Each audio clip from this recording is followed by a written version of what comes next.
dominus vobiscum.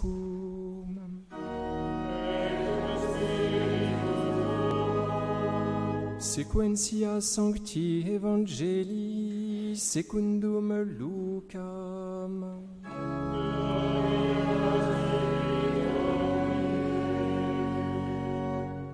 En ce temps-là, Jésus faisait route vers Jérusalem et passait aux confins de la Samarie et de la Galilée. Comme il entrait dans un village, 10 lépreux vinrent à sa rencontre. Ils s'arrêtèrent à distance, puis, élevant la voix, ils dirent « Jésus, Maître, aie pitié de nous !» Voyant cela, il leur dit « Allez vous montrer aux prêtres !» Et il advint pendant qu'ils y allaient qu'ils furent purifiés. L'un d'eux, se voyant guéri, revint sur ses pas en glorifiant Dieu à pleine voix, et il tomba la face contre terre aux pieds de Jésus en lui rendant grâce. Or c'était un Samaritain. Prenant la parole, Jésus dit « Est-ce que les 10 n'ont pas été purifiés? Les 9 autres, où sont-ils? Il ne s'est trouvé pour revenir et rendre gloire à Dieu que cet étranger. » Et il lui dit « Relève-toi, va, ta foi t'a sauvé. »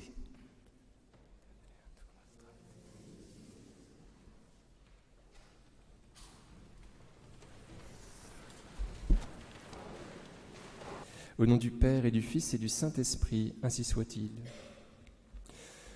Chers amis, le Seigneur, comme d'habitude, commande à ces 10 lépreux qui s'arrêtent à distance de lui, par respect de la loi, par respect pour lui, de bien vouloir mettre leur foi en sa parole, parce qu'il n'y a pas de guérison sans foi. Allez vous montrer au prêtre. Qu'est-ce que cela veut dire? Quand on était lépreux, on allait voir le prêtre pour 2 choses. Tout d'abord, au début de sa maladie, on allait voir le prêtre pour qu'il signe en notre défaveur un acte d'expulsion de la communauté. C'était assez affreux, on allait voir le prêtre, il avait cette mission-là de nous expulser, de rédiger un acte pour cela, de nous expulser de la communauté. Quand on était guéri, on devait retourner le voir pour qu'il signe un acte de réintégration en notre faveur et pour qu'il pratique un rite de purification. Donc on apportait 2 oiseaux. Un oiseau était sacrifié, le premier était sacrifié, le deuxième était plongé dans le sang de l'autre. Et cela, bien sûr, était annonciateur du sacrifice purificateur du Christ, puisque nous sommes, comme vous le savez, c'est le livre de l'Apocalypse qui nous dit cela, puisque nous sommes lavés par le sang du Christ. Et que la lèpre était une maladie qui signifiait le péché. Alors, il leur demande d'aller se montrer aux prêtres, et pour ces lépreux, c'est promesse de guérison. S'ils nous demandent d'aller voir les prêtres, c'est-à-dire que nous nous allons pas tarder à guérir.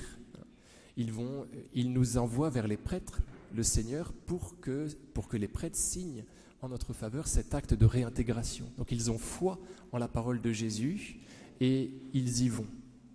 Et le miracle a lieu à cause de leur foi et cela est signifié par un participe présent. Vous voyez, chemin faisant, ils furent purifiés. On comprend que ce participe a valeur de cause. C'est parce qu'ils y vont, c'est parce qu'ils ont bien voulu se mettre en chemin que le Seigneur les purifie. C'est pareil aux noces de Cana, les serviteurs, vous savez, portent de l'eau au maître du repas en se demandant s'ils ne vont pas se faire gronder du fait qu'il lui apporte de l'eau. Mais ils y vont parce qu'ils s'appuient sur la parole du Christ et chemin faisant, l'eau se transforme en vin. Donc Jésus fait toujours à partir de notre foi. Et donc si en ce début d'année nous sommes un peu accablés devant l'ampleur des tâches qui nous attendent, le Seigneur attend que nous le regardions, que nous mettions notre foi en lui et puis tout s'arrange. Tout se met en branle à partir de cet acte de foi que le Seigneur implore de nous. Alors ils sont guéris et ils vont, on ne sait pas s'ils sont allés se montrer aux prêtres. Chemin faisant, ils sont guéris, voilà. Peut-être qu'ils sont allés jusqu'au bout de la démarche.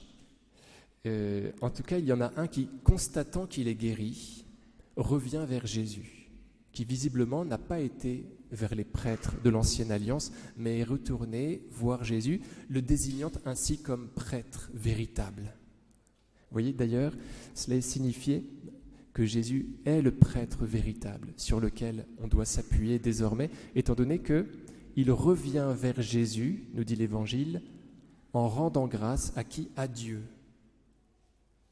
Autrement dit, il va dire merci à Jésus tout en rendant grâce à Dieu. Donc il reconnaît ce pouvoir en Jésus de faire le lien entre le ciel et la terre. il reconnaît en Jésus ce pouvoir divin. Autrement dit, il lui reconnaît un sacerdoce, puisque saint Thomas d'Aquin et bien d'autres nous disent que le sacerdoce, c'est faire le lien entre le ciel et la terre. Vous voyez, il revient vers Jésus pour le remercier en rendant grâce à Dieu. Autrement dit, il reconnaît qu'il y a Dieu en ce Jésus, qu'il est divin. Et donc que le sacerdoce, ce lien entre le ciel et la terre, s'inscrit en la personne de Jésus. Il lui rend grâce, et Jésus trouve cela fort sympathique qu'il lui rende grâce. Les 9 autres, où sont-ils ? Jésus en redemande. Il aimerait bien que tout le monde lui dise merci. C'est quelque chose qui lui fait énormément de bien au cœur. Souvenons-nous que ce qui offense son cœur, il le dit à beaucoup de mystiques, c'est l'ingratitude. Voici ce cœur qui a tant aimé les hommes et qui en retour ne reçoit qu'ingratitude de leur part. 1675, apparaît le monial à Marguerite Marie. Donc ce qui répare le cœur de Jésus, c'est le contraire de notre indifférence, c'est notre gratitude. Et Jésus se trouve tout heureux d'être remercié et aimerait bien être remercié par tout le monde. Est-ce que les 10 autres n'ont pas été purifiés? Les 9 autres, où sont-ils?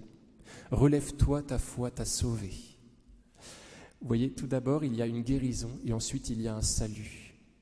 Puisque lui s'est approché du véritable prêtre, il bénéficie non seulement de la guérison comme les autres, mais carrément de la vie, du salut. Vous voyez comment la foi peut prendre cette figure-là de l'action de grâce. J'ai tellement foi en Dieu que je lui dis merci, tout le temps, et même par avance, pour ce qu'il va faire pour moi. C'est quelque chose qui lui fait énormément plaisir. Pour cette raison-là, on doit pratiquer l'action de grâce. Ensuite, parce qu'elle nous dilate le cœur. Elle nous fait vivre dans la joie. On peut quitter beaucoup d'angoisse dès lors qu'on rend grâce à Dieu. Je n'ai plus peur, Seigneur Jésus, parce que vous allez me libérer de cela et je vous remercie par avance. Donc je loue Dieu pour tout ce qu'il va faire. De cette façon, je l'oblige, parce que le Seigneur ne voudra pas me décevoir de ma confiance. Il voudra me payer de ma confiance. Et donc je vis dans une légèreté qui est très bénéfique pour le cœur de Jésus et pour moi-même. Je vis tranquillement. Pas de scrupules, pas de mélancolie dans ma maison, disait saint Philippe Néri. Alors pensons à remercier par avance le Seigneur Jésus pour ce qu'il va faire pour nous, et puis pour toutes les petites choses qui interviennent dans nos vies et qu'on pourrait considérer comme étant le fruit du hasard, mais qui en fait sont le fait de sa providence. On peut même remercier pour l'oxygène. Vous voyez, saint Théophane Vénard, le bienheureux Théophane Vénard, qui devait, pour échapper aux persécutions, faire de longues sessions dans des cloisons doubles. Et bien, quand il en sortait, il avait considérablement souffert du chaud et du manque d'oxygène. Il disait, mais il faut qu'on remercie pour l'oxygène qu'on a, pour cet air qu'on respire. Vous voyez, il faut qu'on remercie même pour ça. Ensuite, il avait été enfermé dans une petite cage, le pauvre homme, quand il avait été pris. Tout cela pour qu'il aspire à la grande liberté du paradis. Alors, chers amis, rentrons dans cette action de grâce, dans cette louange qui répare le cœur de Jésus, qui l'oblige. Merci Seigneur Jésus pour la paix que vous allez nous donner par avance. On l'oblige de cette façon. Et nous, ça nous fait résider dans la joie et la confiance. Joie qu'on peut offrir aux autres. Au nom du Père et du Fils et du Saint-Esprit, ainsi soit-il.